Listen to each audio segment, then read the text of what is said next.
Welcome to Between Two Chairs, Demystifying Commercial Real Estate, the podcast that brings you the latest insights and trends on the South Florida commercial real estate market, with your hosts, Fernando Arencibia Jr. and Jennifer Woolman.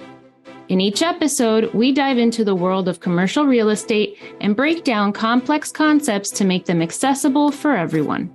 Whether you're a real estate professional, a curious investor, or just interested in the South Florida market in general, Between Two Chairs is the podcast for you.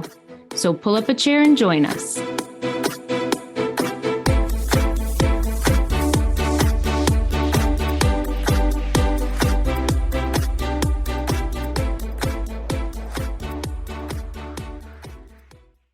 Welcome, everybody, to another episode of Between Two Chairs. My name is Fernando Arencibia. I thank you very much for joining me. And with me, as always, is the ever so supportive, my partner, Jennifer Woolman. Jennifer, say hello and introduce our very special guest. Hello, everybody. We're so excited today because Fernando and I are Lonnie, Hendry / Trepp groupies. So we are super excited that Lonnie Hendry is joining us today on our episode, Demystifying Commercial Real Estate. And Lonnie is the Chief Product Officer at Trepp, a data modeling and analytics firm that specializes in commercial real estate, CMBS, and CLO markets. Don't worry, we're going to demystify those for you in the future. And he is also co-host with Stephen Bushbaum of the Treppwire podcast that has more than 1.1. You're probably up at like 1.5 million listeners by now. Fernando and I, in Between Two Chairs, want to be Treppwire when we grow up. What I love about Lonnie's perspective is that it's based on such a vast experience across every pretty much commercial real estate sector. He's done about everything in real estate and has more than 20 years in the industry, from conventional multifamily property management, development, commercial and residential leasing, brokerage, appraisal, etc. He's a much sought after speaker, and he is a professor and is helping prepare the next generation of professionals as an adjunct professor at Texas Tech University. Thank you so much for joining us, Lonnie. I'm happy to be here. I really appreciate you guys having me on your show. And I'll tell you, your show is great, and you'll get to where Trepp is. We've just been fortunate that we've been doing this since 2020. And I think consistency, and it's one of those things like investing, is time in the market sometimes is more important than timing the market. So happy to be a guest and happy to support your guys' show. Well, we really appreciate you. Before we get started, give us some insights into you. We know that you live in Texas, you travel a lot, you have a great you have wonderful playlists. I love your playlists. I told you I'm a groupie, but I sound a little bit more like a stalker.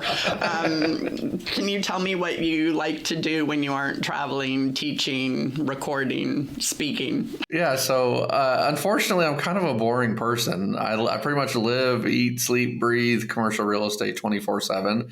As you mentioned, I am on the road a lot. I mean, I joke and tell people sometimes I feel like my address is American Airlines row 12 seat C, because it feels like that's where I live most of the time. But I like to do, I drag race. Me and my dad restore muscle cars and drag race. So that's a hobby. I like to read books. I love to listen to music. And then obviously my kiddos are at the age where it's like crazy sports stuff every night and everything else. And so if I'm not working, which is not that frequently because I work a lot, as you mentioned, teaching, working at Trepp, I have a brokerage business. I do a lot of stuff in the market. I'm doing a little bit of drag race and listening to some music, or maybe mowing the grass. So not too exciting. Awesome. You're our people. If you love what you do, you're never really working, right? And you're never really vacationing because we're CRE 100% of the time. 100%. I'm like, listen, you get paid when deals close. The market never sleeps. And to your point, I love it. I mean, this is what I've done since I was about 19 years old. And being in and around the commercial real estate market. As soon as I got my first job in multifamily property management, and I worked for a local developer, they bought land, entitled the properties, built multifamily apartments. I ended up managing some low-income housing tax credits for them, managed some high-end Class A stuff for them. I was hooked. And so here we are, 20 plus years later, and I love commercial real estate more today than I probably did then, just because now I have this incredible network of people like you all and others that I've been able to meet through my journey. And it's just awesome to see there's some universal truths to commercial real estate across the industry. And it's people love helping each other. It's very much a network-oriented business, relationship-driven. And then the dynamic components of the market, the fundamentals, what drives value, what drives transactions. I just love seeing how different people approach that and how the market reacts. Great. Thank you. So let's jump right into this episode since we're all about demystifying commercial real estate. And I threw out, CMBS and CLO. Can you give us some very brief discussion or intro as to what CMBS is and pros and cons? Sure. So in the early 90s, the market decided to start offering a securitized or bundled investment option where they were bundling commercial real estate loans. So this process of securitization is basically taking a bunch of underlying collateral, whatever it is, student loans, credit cards, auto loans, airplane loans, whatever, and you package them together and you create a security, and then the interest payments become payable to the bondholders. And so effectively in the early 90s, they took that securitization process and they started doing that with commercial mortgages. So the term CMBS is just commercial mortgage-backed security. And so it basically says it's a security that's comprised of commercial mortgages that back up that security. And so on a typical CMBS deal, you may have somewhere between 60 and 80 loans that get pooled into one security that gets sold on the bond market and effectively adds as a secondary capital market. So as soon as that security gets offered to the market, then those lenders can go back to the market, make some new loans. And so it creates liquidity. We see it with Fannie Mae, Freddie Mac. On the residential side, they've been doing this. Those RMBS, residential mortgage-backed securities, may have 1,000 loans just because of the size of the loans. But on the commercial side, it's usually less than 100. And you see those issued, when the market's really healthy, you may see several issuances per month. When the market's a little bit tighter, then you might see, maybe just one or two securities a month. So it's a great investment vehicle. And then Trepp is unique. We're written into the reporting structure. And so in the early 90s, when this first started getting kicked off, Trepp was written into that structure. So we actually are a recipient of the underlying data at the property level for all properties that are financed using CMBS. Great. And Trepp does have a great 101 CMBS 101 series. I told you, groupie. And we will include that link for our listeners. For the sake of a young commercial broker coming into the industry, when they're working with a client who is either doing a commercial loan from a regional bank, but now they're doing a commercial backed security loan, right? Can you explain to that broker what are the differences that they're going to look for as their customer is going through the process of getting that loan? Yeah, that's a great question. So at the end of the day, a lot of the underwriting and a lot of the process is going to be very similar in the sense that lenders want to make sure that they're making loans on good collateral. They want to make sure that they understand how is the property performing, what's the revenue, what are the expenses, what's the NOI, how confident are they that the building can actually produce the NOI that's being underwritten, what's the quality of the sponsor, who's the borrower. Like those things are fairly universal. The primary difference is, generally speaking, if you take out a loan from a regional or community bank, you as the borrower are probably going to have to sign some form of a personal guarantee against that loan. That gives additional security to the lender, and it allows them in some instances to be a little more flexible with the individual circumstances of that property or the borrower. So it works for both parties. The borrower maybe gets a little bit more favorable terms or some flexibility on being able to prepay the loan, et cetera. But in exchange for that flexibility, they have to sign a personal guarantee. So if the loan goes bad, they're going to be liable for some portion, if not all of the loan. In the CMBS world, they're considered non-recourse loans. So unless the borrower does something that's explicitly lined out as a carve-out, like as long as they comply with the terms of the agreement, they don't have personal liability or recourse on the loan. The only security from the lender's perspective is just the property itself. And so it's favorable for the borrower in many instances because they can avoid that personal guarantee. But the terms are generally more favorable for the lender in that case. So effectively, you're locking yourself into a 10-year term in most instances. In 2023, first part of 24, they started offering 5-year CMBS loans because the interest rates were so high. So CMBS by definition is generally fixed rate financing. So people were not wanting to lock in super high rates for 10 years. So they've offered a 5-year package. But in either instance, you're effectively locked in for that 5 to 10 years. There's yield maintenance or prepayment penalties that have to be contemplated because the bondholders are expecting repayment over that full 10-year term. So if you sell the property before the 10 years as a borrower, you're going to have to pay some sort of a fee before you can actually get out of that deal, because the bondholders are going to need to be made whole on those interest payments over the full 10 years or 5 years, whichever loan. So no recourse, but a little bit more stringent terms. And so for a borrower or broker, those are some high-level things that you would have to consider. And it makes sense in several instances to do one or the other. So I think it's nice to have options. Well, and we saw this during the pandemic, that there was also less flexibility in renegotiating or postponing payments with CMBS loans because, as you said, it's a security product, not a one-on-one with your local bank. So those were a little bit more difficult to modify. Yeah, in fact, I don't know if you saw the same thing, but we heard from a lot of landlords that were holding CMBS loans that they were encouraged not to even call to ask if there was anything, because they would be put on a list of, I guess, a list of concern. It's CMBS loans are very covenant heavy. So to your point, there's not a lot of flexibility. There are remedies.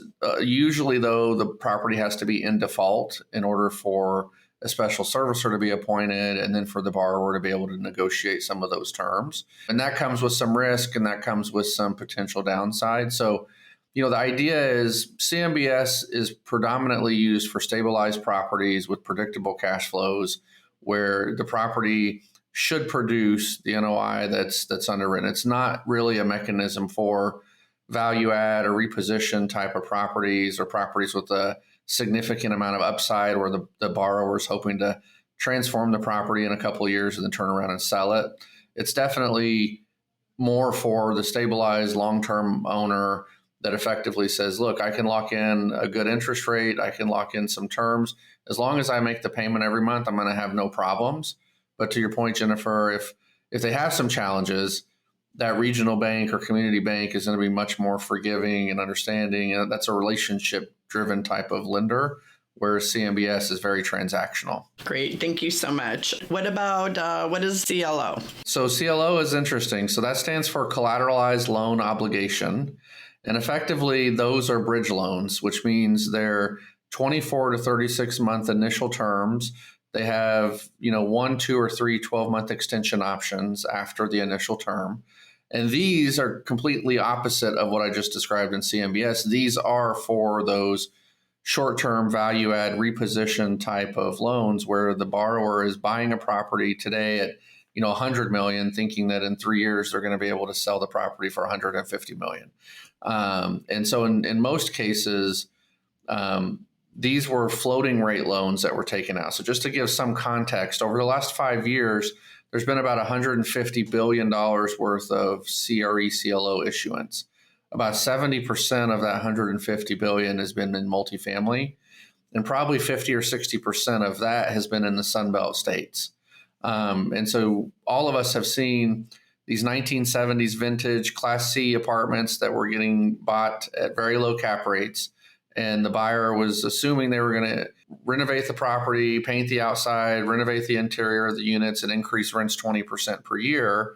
Unfortunately, that hasn't happened in a lot of cases. And the floating rate component of the loans have become problematic. So when these loans were taken out and call it 2019 through 2021, interest rates were on these initial terms were 2% on the initial interest rate. In 2023, when the Fed started raising rates, some of these have rates now that are 9, 10%. It was okay initially because the lender required that the borrower buy an interest rate cap when they first financed the property, which means that there was downside risk for the lender was protected. So even if rates went to 10%, the borrower would be capped at maybe 4.5% or 5%. The challenge is they didn't usually require that they buy an interest rate cap for all of the extension options on the front end of the deal. So as soon as that 24 or 36 month term expired, well, guess what? Now rates really are 9%. Trying to buy an interest rate cap in that unstable environment was much more costly. And if borrowers couldn't do it or lenders didn't require it, they were still having to pay 7, 8, 9% interest on properties that hadn't been able to achieve the 20% rent growth that they had underwritten. So you see this really interesting dynamic with the CLOs where there's some real challenge right now with that subset of the market. So when we were talking about CMBS, you mentioned special servicing. This will be our last definition, I promise. Well, maybe. Can you just describe what special servicing is for our listeners? Because I think that's going to get into some of our next questions about the distress. Sure. So, and just to make you feel comfortable, I think in every speaking engagement I've ever done, because I'm a professor at heart, I have to have at least a little bit of definition in every presentation, every podcast episode, et cetera. So I appreciate this, actually. So special servicing is when a property goes default in CMBS, so they haven't made a payment for 60 days, call it, then a special servicer will get appointed. And effectively, just like for you and I, if you own a home and you're making your mortgage payments, every month that you send your mortgage payment in, it actually goes to a servicer, which effectively acts on behalf of the lender. They process the payment. They make sure everyone that's supposed to get the funds gets the funds. Same thing happens in CMBS. They all have a master servicer, which processes the loan data every month, supposing everything is just going into plan. If someone goes into default, then it gets sent to a special servicer, which is just effectively a little bit closer to the deal. They're going to reach out. They're going to be more proactive with the borrower. They're going to find out what's going on. They may order a new appraisal. They may start cash trapping or sweeping some of the excess cash flow to make sure that things get put in towards the mortgage payment or TIs or leasing commissions or whatever other covenants are in the contract. And so they're effectively just a liaison between the master servicer, which handles the everyday payment stuff when things are going well, the bondholders, and the borrower. And so if something is considered in special servicing, it just means that it has that appointed third party that's keeping a closer eye on managing the transaction. If the loan gets current, so let's just say the borrower is able to make the loan current, then it transfers back to the master servicer, and the special servicer is no longer involved. If for some reason they're not able to make it current and they stay in a delinquent status, then the special servicer will manage that. And if they end up having to go through foreclosure or something like that, the special servicer handles all of that as well. Great. Thank you so much. So we've been hearing a while about issues in the market, and that's why I tune in to Trepp every Thursday, because you guys are so on point with everything. Yep. So, and there is a lot of, they say if it bleeds, it leads. So there's all these negative headlines on different podcasts and newspapers and everything else that banks are going to fail. There's a, financial Armageddon, all because of these CMBS and CLO loans out there. What are you seeing in the data? Can you give us some insight on that? Yeah, so I think a couple of things. If the headlines were true, we'd be recording this podcast at a bar because we wouldn't be working in CRE anymore. I mean, the reality is there some truth to the headlines? Yes. Is there a bunch of hyperbole in the headlines? Yes. Is there distress? Of course. Are we on the front end of the distress cycle? In my opinion, yes. We've seen a lot of stuff over the last month or two saying that market prices and the distress in the market has bottomed out, potentially maybe on the transaction side. But the debt side, the mortgage side, we're still super early in the process. So just to give some point of reference, during the Great Financial Crisis, which started around 2008, we didn't actually hit the peak delinquency until July of 2012. And that delinquency was 10.34%. And so it took 4 years plus to get to the peak delinquency. We started this disruption. The Fed started raising interest rates in July of 22. So we're nowhere near 4 years beyond that point. And at this point, overall delinquency in the CMBS market is just over 5%. Office is the high water mark at about 8%. So I would say we're still super early in the distress cycle. And something I've learned and I've said, frequently is the headlines just move faster than the distress does. So if you just get information from headlines, you're going to be really down in the dumps. But the reality is, for every one negative headline, there's a transaction that's taking place. We've had a lot of really strong issuance in 2024. So just round numbers. If you look at CMBS issuance through August of 2023, it was about $25 billion. If you look at CMBS issuance through August of 2024, it's $65 billion. So we're up some multiple this year compared to last year. So I would suggest that, yes, there's going to be more distress. I think it's important for us to say real estate by definition is local and sometimes hyper local in nature. You could have two buildings on the same street that have completely different outcomes. And so national headlines, national narratives, they don't apply to every market. But are there some markets that are really struggling? Yes, San Francisco, Chicago, LA, Washington, D.C., Seattle. Like there's definitely some markets that are facing some pain.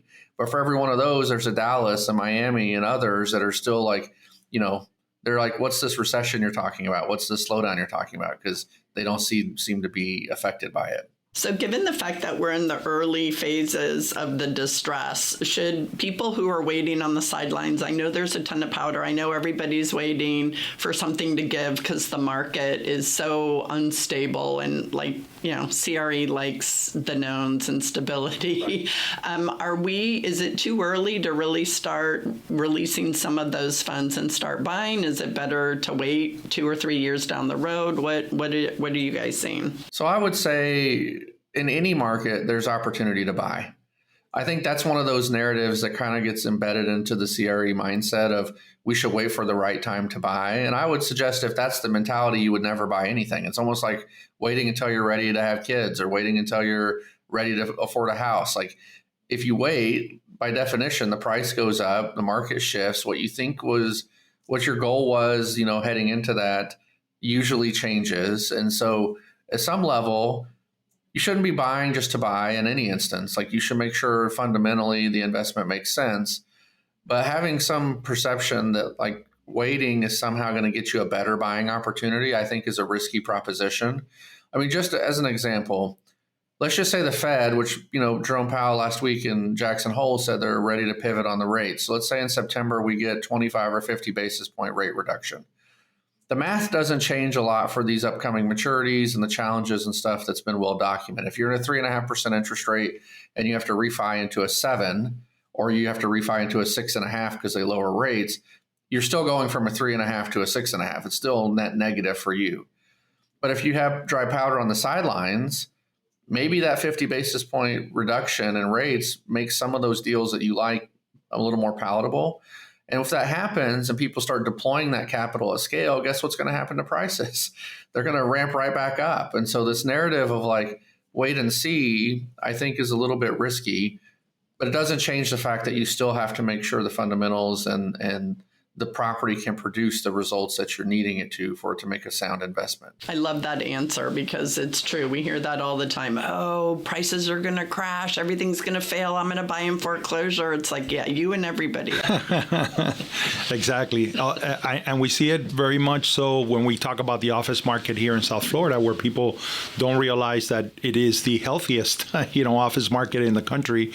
And the opportunities that people are hearing about nationwide don't always apply to every, hyperlocal market. And that's one of the things I really appreciate about Trepp and the way that you break down the data specifically, Lonnie. And I do want to say as a public service announcement that if anybody who's listening is attending a conference and you see that Lonnie is speaking at the conference, it is a must-see. Get your seats early because you're going to get a lot of great information. You're an amazing presenter and you have a great way of presenting complex information in a way that is very understandable. So I very much appreciate that. One of the things I really enjoy is that you break down the asset classes very clearly so that people really understand what is happening. Recently, we went to a conference and we heard from some research from the Atlanta Fed, and there were a couple of things that caught my eye, and I would love your opinion on it. One of the things that really caught the eye of everyone in the audience, and this was a Florida presentation, was that they were saying that multifamily vacancies in Florida were higher than the national average, 10 points versus 8 points, and that caught our eyes because, of course, as practitioners, we're just not seeing those vacancies, level up to that level. So I'll start there. Are you seeing the same thing? Are we seeing a shift in the multifamily asset class in the state of Florida? I think it's too early to say that. I think there are some contributing factors to those results. And if you look at it in 2023, in the first part of 2024, nationally, there was 1.1 million new multifamily units delivered. South Florida has had significant migration. There's been a lot of construction. There's been a lot of activity. So if you look at it in a snapshot view, it may give you the sense that there's, this really significant increase in vacancy and there's maybe some cause for concern.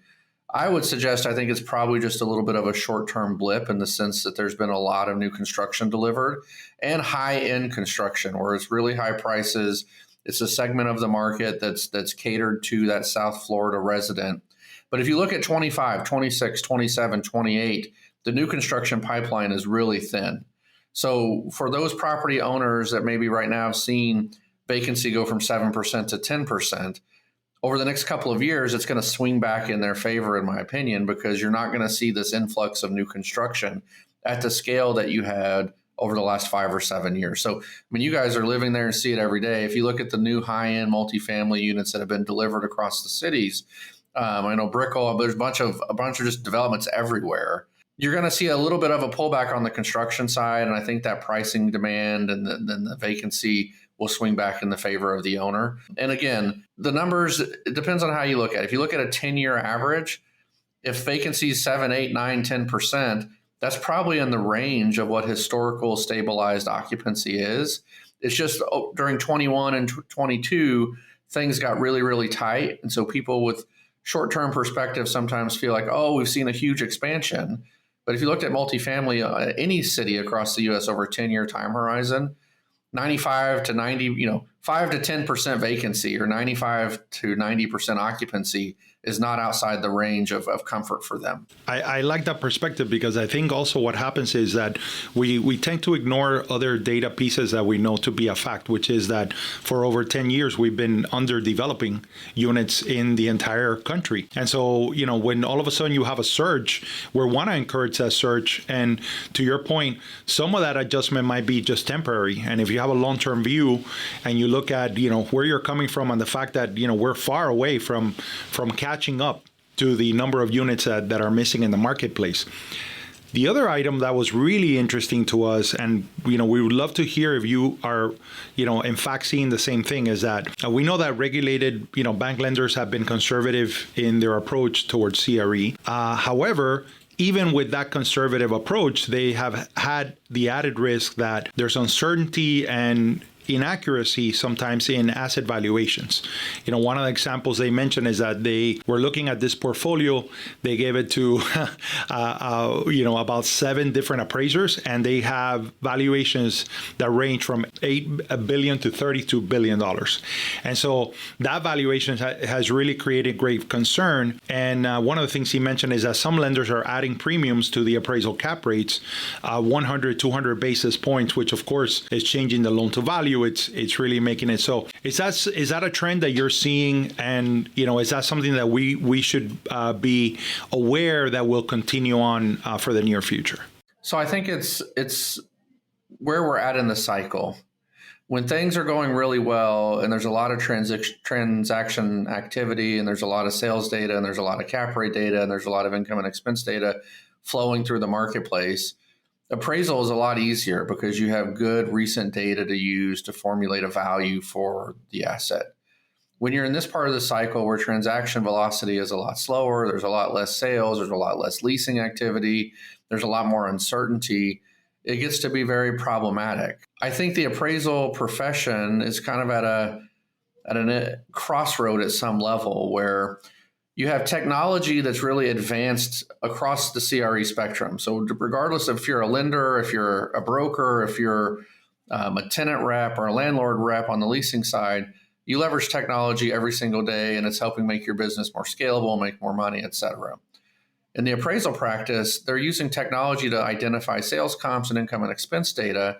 But since they're looking backwards, if that data doesn't exist, or in this case, if you had a sale that took place when interest rates were 2.5%, and you're trying to value a property today in an 8% interest rate environment, you have to make some adjustments to that. And that's where the fuzzy part comes in, the gray area, where you might get some 7 different opinions from 7 different appraisers. Like, that part doesn't surprise me. We've talked a lot about this on our podcast. Like, I think appraisals by definition are an opinion of value as of a specific date. The specific date part is the part that's interesting in this part of the cycle. there's really no mark to market from a lender's perspective on what the value of the asset is unless the borrower stops making the payments. And so when you get a new refinance or a new origination, you're going to have a new appraisal, and you should assume that those appraisals are going to be reflective of the current market.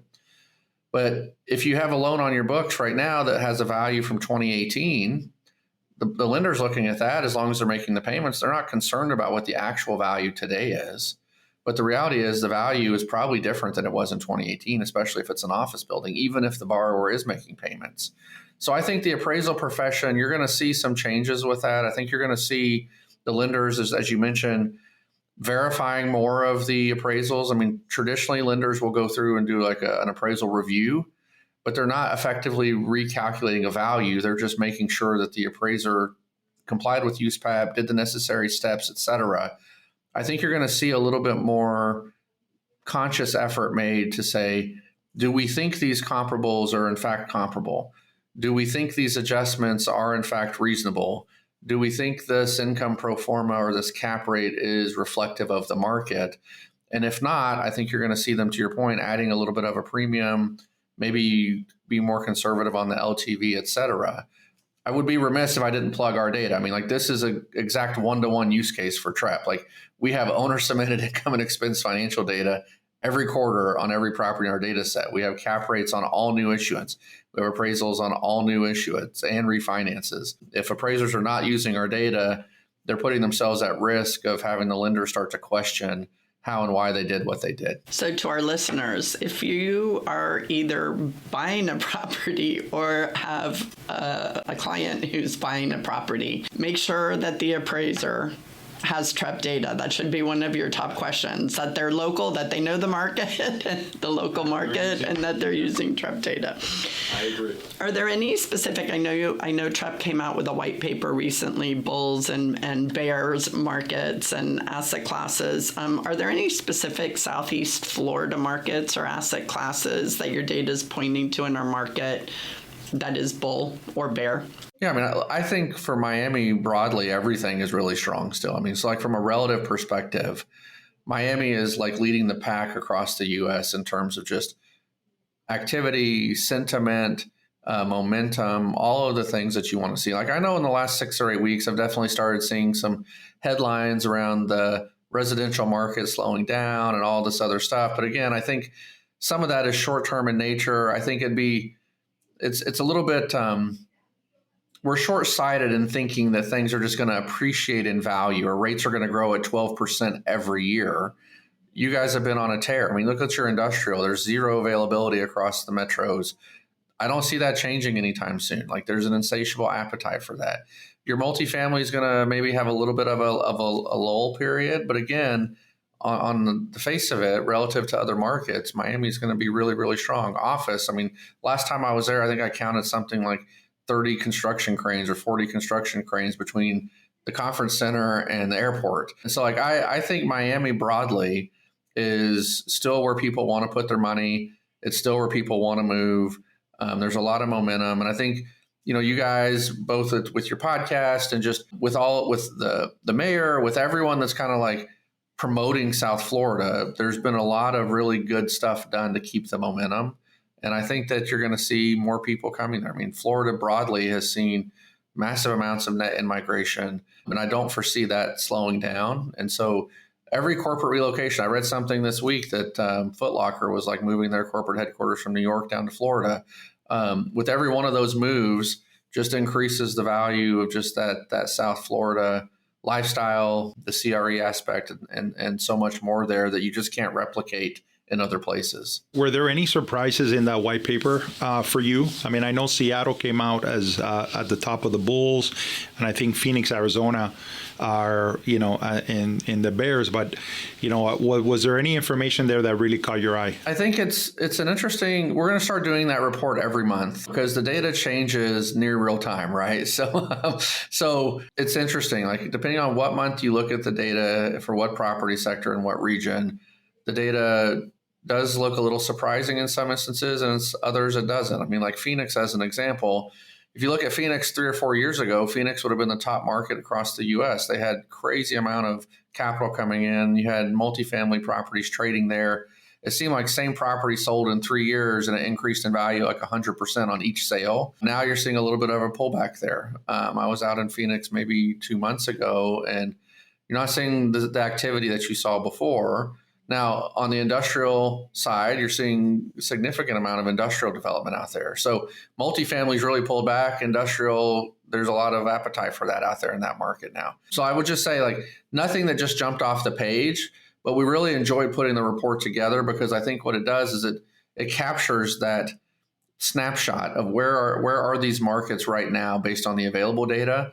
And I wouldn't be surprised if next month or 3 months from now, the markets that were the top bulls have moved into a different category, and there's new markets in those bull positions, just because the markets are dynamic, as you both know. I mean, investors' appetite changes based on where they think they can get the best returns for their capital placement. So, data centers is one thing that, like, we're seeing a huge transfer of interest, money flow, development dollars, et cetera, across major markets in the U.S.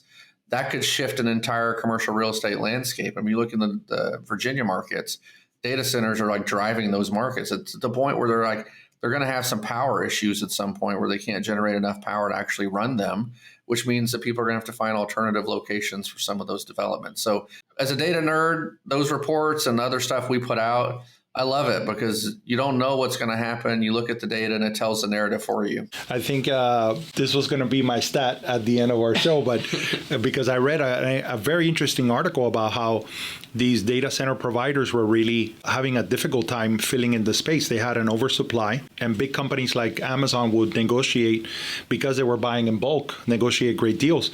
But this is where what you hear in the headlines and where things happening affect commercial real estate. The advent of AI and everybody rushing right to AI and the need for that data center. Now the balance is getting tipped, where now the landlords of these data centers are actually holding more leverage, right? And the rates are actually going up. So as a from a business perspective, things are looking up. And then of course there are challenges to acquiescing to filling up all those spaces. But that's a very interesting dynamic, how the headlines begin to give you some perspective as to how that affects commercial real estate. So I'm glad you brought that up. Yeah, it's interesting in the sense that the headlines were not false before. Like, at one point there was a glut of data center space, but the AI stuff has just, immediately transformed the desire and the need for those types of properties. And it's very similar. We saw the same type of thing with life science buildings during COVID, where life science was what everyone wanted to invest in. And you saw those prices go from,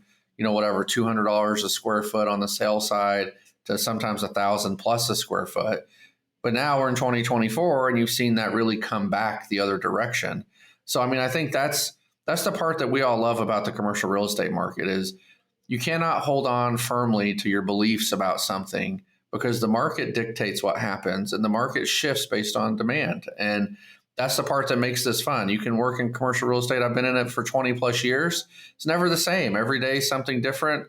Properties change, perspective of properties change. I remember when I first got in the business, industrial property brokers, they were always like, everyone out of college wanted to go into retail or multifamily or office. No one wanted to go into industrial. It was boring. It's just big square boxes. But now industrial is sexy. It's like logistics and all this technology. And if you're an office broker, it's like, oh, sorry, sucker, you're an office broker. And so it's just funny how the dynamics shift over time, because the market changes. So I think you also get a super interesting perspective, Lonnie, on advocacy and politics and everything, because you have Trepp's offices are in New York at Rockefeller Center, and you're out of Texas, right? Two pretty much polar opposites in terms of their whole political, tax, everything environment. So can you shed a little bit of light, just your insights? It doesn't necessarily have to be Trepp data, but what you see on a bigger scale in terms of how those affect markets. Yeah, so I think it's a very timely question. And you're going to be seeing, we didn't talk about this prior to the podcast. So for people listening, like, this was not a softball question, but we're going to be putting out a bunch of research over the next couple of months on the impacts of regulation on the commercial real estate markets. If I were talking about the things that I think are putting CRE at most risk, first and foremost today is insurance costs. Insurance costs have gone through the roof. It's killing deals. There's not good market alternatives. There's not really a way that you can self-insure at scale for most people. That's the major concern today. But outside of that, if I'm looking down the road the next 6, 12, 18, 24 months, regulation is going to play an outsized role in what happens in certain markets. So the primary one is rent control or rent stabilized legislation across multifamily.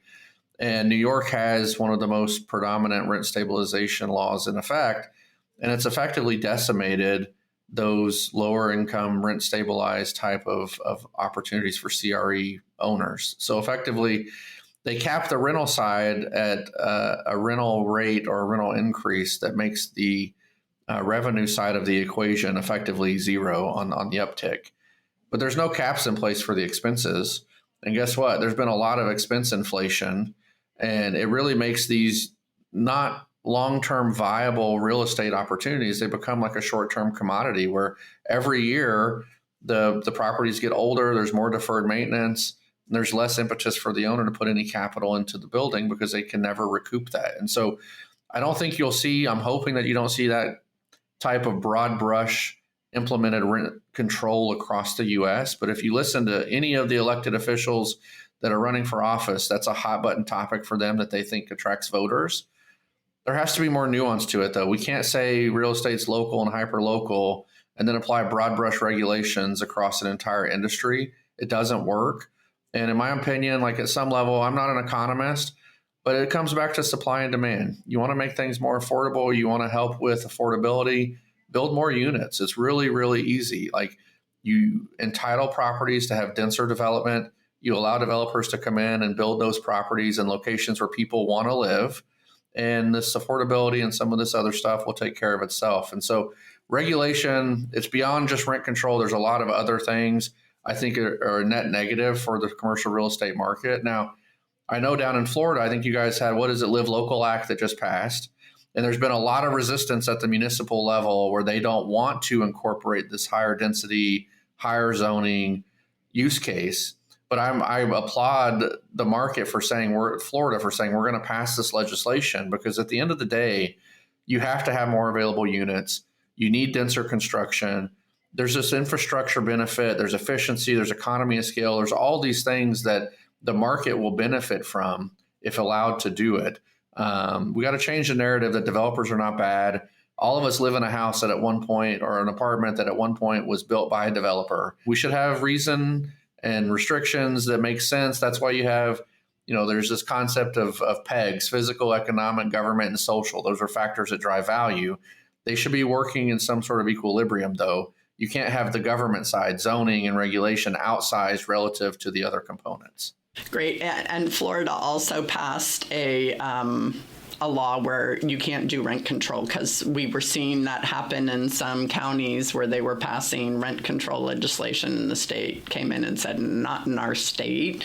So yay for Florida. In fact, it's in the Live Local Act, which is, may very well live out to be, one of the best things that Florida has ever done for our overall future and economy.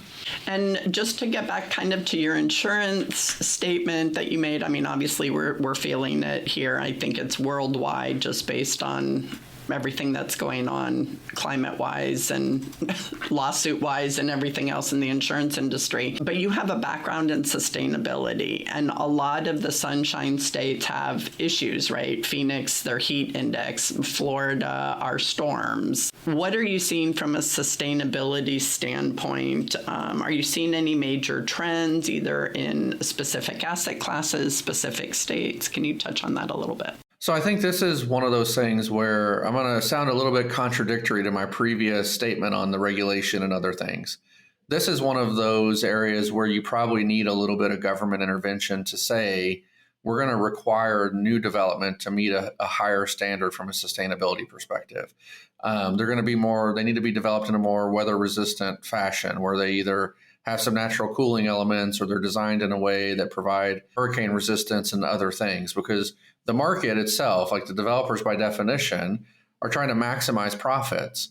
And so those additional costs that come with these sustainable initiatives, they don't want to incur those unless they have to. So this is one where I do think if you take a longer term perspective, there's value in creating buildings that are constructed in a way that's more resilient relative to the current climate that we're in. And to your point, the western half of the U.S., they have a water challenge. I mean, like, it's kind of been muted because of some of these other things, but there's going to be some local areas in the west part of the U.S. that, depending on what rainfall looks like on a year-to-year basis, they may have some real challenges. We saw California for a while had a drought, and like, I was at some hotels in California where you check into the hotel, you go to take a shower, there'd be a laminated sign in the shower that says, please limit your shower to less than 5 minutes. I doubt people are listening to that when they're in the shower, but it's like they were cognizant of the fact, and they don't really have stormwater retention. All of it goes out to the ocean. There's things that we can do from an infrastructure perspective to make good use of the resources we have. So I think this is one area where the commercial real estate market will be slow to adopt or adapt because it's not profitable initially. But if you look at it from a long-term perspective, if we had taken some steps 20 years ago, some of these insurance challenges that we're having today might not be as severe, but we didn't build buildings to endure the type of stuff that we're experiencing. And now we're paying for it in the form of higher insurance. So I think the reality is you're going to pay for it one way or the other. It'd be better to pay for it on the front end and build a more resilient building than it is to have to deal with it on a case-by-case, transaction-by-transaction basis on the back end. And I think part of the problem is that, to your point about how hyper-local of an issue this is that really the fight for this happens in our zoning and planning departments, which are very slow to change, right? And to your point about the Live Local Act and how some municipalities are resistant to really adopt the higher densities and all that change. But I'm thinking of an example which I think is pertinent to explain is, there is an area of Miami Beach that is called North Beach, which there's a grave amount of flooding, and everybody knows, including new developers and people that are developing in the area, that they're going to lose the first floor. Right? If you build based on the current zoning, they are going to in the future have to lose the entire first floor, right? And so their plea to the zoning and planning departments, it says, if we know we're going to lose the first floor, why don't you let us build it with the loss of that first floor and let us add another floor, give us something to make sure that the numbers work and we can build a building that is resilient, right? But then, you have a lot of NIMBYism, but more importantly, you have a lot of resistance from that department to do something that is practical, right? That building is going to be there for many, many years, and very shortly it's going to be obsolete. And no developer, to your point about how, they get a bad rap, but no developer wants to build an obsolete building, right? They want to build for the future. And if you make that a part of the conversation, we could have more resilient buildings, and in essence, be able to aid in this issue of insurance, long term, because you agree the insurance issue is not going to go away anytime soon. There is no quick fix to this. There's no. It's an archaic industry where you have a limited number of players that actually issue policies. If one of them pulls out of a market, and there's been a couple that have said, we're not writing policies in Florida anymore, we're not writing policies in California, that reduces that small number to an even smaller number. And then again, supply and demand kicks in. At that point, you have more people asking less suppliers to supply insurance, and so the cost goes up. And it's not just the coastal cities. I mean, that was something that we looked at last year, and we did an analysis on this, is you're seeing things in the Midwest where insurance premiums are going up significantly, and they don't have hurricanes, they don't have wildfires. So it's not just a coastal issue anymore. And so this is where I think there's just an ebb and flow in the market between, governments, planning and zoning, developers, et cetera, and then just the residents that live in those areas. Like, it's been really easy for the last several decades to just kind of paint a narrative that development is bad by definition.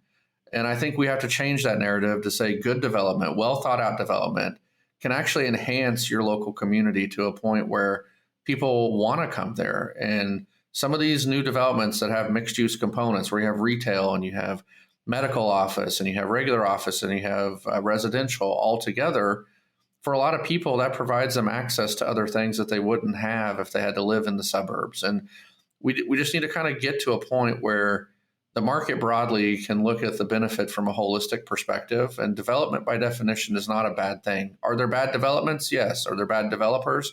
Yes. Are there developments that are motivated just purely for profit for that individual building without being part of a collective, comprehensive vision for a city? Sure. But should the city take a really restrictive approach to everything that comes in the door? And the default answer, no. The default answer should be, it depends, or the default answer should be, let's see. And I know there's been developers that spend multiple years and hundreds of thousands of dollars trying to get stakeholder buy-in and investment, and they get the community to say, we like this development, and it still doesn't get granted through the P&Z. And, I just think we can do better there broadly. And I hope that with this increasing affordability challenge and the live local stuff, I'm a proponent of that. I think we saw this with opportunity zones. When opportunity zones were first implemented, a lot of people were super interested in them, but they didn't really fully understand the benefits, and you didn't see a lot of opportunity zone development. I think people imagined, hey, we have this new tax deferral opportunity that effectively after a 10-year hold, I think at some level you just basically wipe the capital gains. There's all this inherent benefit of opportunity zone. But people didn't quite understand this, so you didn't see the immediate reaction. But now you're starting to see a lot of opportunity zone development. And I think the live local stuff in Florida is going to be similar, where it's a landmark legislative action. You thought immediately you'd probably see 100 new projects come up out of the ground because of it. It's had resistance. It's had pushback. People are trying to figure out how to make it work. But I think as soon as you get 10, 12, 20 of these projects that benefit from that legislation, you're going to see this take off. And I hope that other states adopt similar policies, because denser development that's well thought out, well located, will improve the lives for the people that live in those communities. I'm a proponent of that. Awesome. Well, I can't think of a better note to end on. That was perfect. Thank you so much, Lonnie. So at the end of our show, we always do a fun fact, which you already gave yours, right? Well, or you still have the it? numbers, and I'll tell you that. So vacancy rates for primary data center markets in North America hit a record low of 2.8% in the first half of this year. And rents have, for hyperscale tech tenants in North America, rose 19% in the first half of 2024 compared with a year earlier. This is a combination of CBRE data and Green Street data estimates. So I went in a Totally different direction. Well, you know me in food and Texas. So my fun fact is the top 5 barbecues. He hates when I do this, because then we end and he's like, I'm starving. So these are my 5 picks off of Eater's top 12 barbecue spots in South Florida. And then no preference, just from north to south. Tropical Smokehouse in West Palm Beach. They were a James Beard semifinalist. Wow. Four Rivers Smokehouse in Coral Springs. Tom Jenkins in Fort Lauderdale. Uncle Tom's in Miami. And of course, Schreiber's in Homestead. Right. I know I left off Shorty's. Yeah. You guys, how about you? You have a favorite barbecue spot in your neck of the woods? Do you live in Dallas or a suburb of Dallas? Yes, I'm outside of Dallas. It's interesting. I was in Austin for about 6 years, and they have some really, really good barbecue in Austin. But in Dallas area, there's a couple of good barbecue spots. There's one called Pecan Lodge, which is really famous. You can Google it. You can actually order their food online, and they'll ship it to you. It's really, really good. So Pecan Lodge. There's another that just started up probably the last 10 years or so. It came from a food truck, and now they have multiple restaurants called Heim Barbecue. It's Heim. Really, really good. They have some bacon wrapped burnt ends that are like candy. Oh, it's amazing. Ooh, incredible. Amazing. Like so good. And then I actually saw. Wait. Yeah. Back up for a second. I mean, burnt ends are already delicious as it is. Bacon wrapped burnt ends. Yeah, it's like caramelized bacon wrapped burnt ends. I'm serious. It's you could like, it's like candy. Like it's like. They sell those as a standalone. It's like getting the dessert as a meat. It's incredible. And they have some good jalapeno mac and cheese, like just some really good stuff.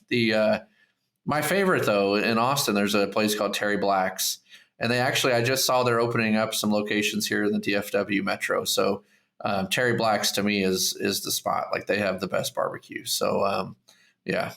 Alrighty, my brother lives in Dallas. Looks like he and you are going to be getting a visit from the two of us sometime in the not too distant future. Let's do it. Every time my colleagues come in from New York, we end up ordering Pecan Lodge to the office. And so as soon as Terry Black's opens, we'll make that a tradition. But yeah, if you guys make the trip down, barbecue's on me. Maybe we'll go sample a couple of them and see how they have good cold beer too. So we can check them out. Awesome. The fact that you actually have a meat that is a dessert, that is like my dream meal. Meat and dessert, my two favorites.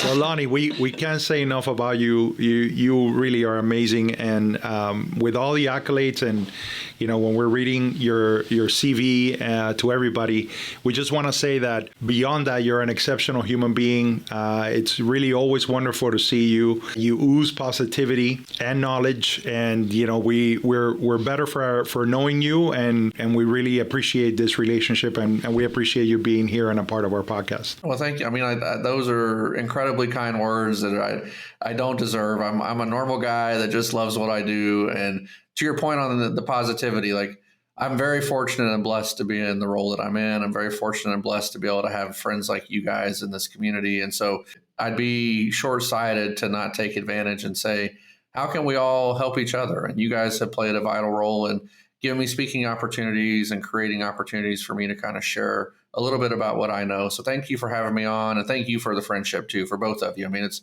incredible to now basically have a family in Miami. I mean, it's like every time I'm down there, I have 10 or 12 people that at this point, like, we just know each other and we're friends. And it's really cool that we get to live in a time period where that's possible. So I very much appreciate both of you as well. Agreed. And I know conference season is in full swing, so we wish you safe travels to all of your, I think you have something like 17 presentations. It's like the next 7 weeks in a row, I'm speaking somewhere, and we tallied it up last year. I had over 65, 70 live presentations in the year. And that's not counting like the webinars that we do monthly at Trepp and other stuff. So it's a huge part of what I do, but I love it. It's as a chief product officer, you have to know what market participants are looking for, and you have to know what they are perceiving taking place in the market. And the best way for me to do that is to be at these events, shaking hands with people, listening to their challenges, listening to what's working well for them.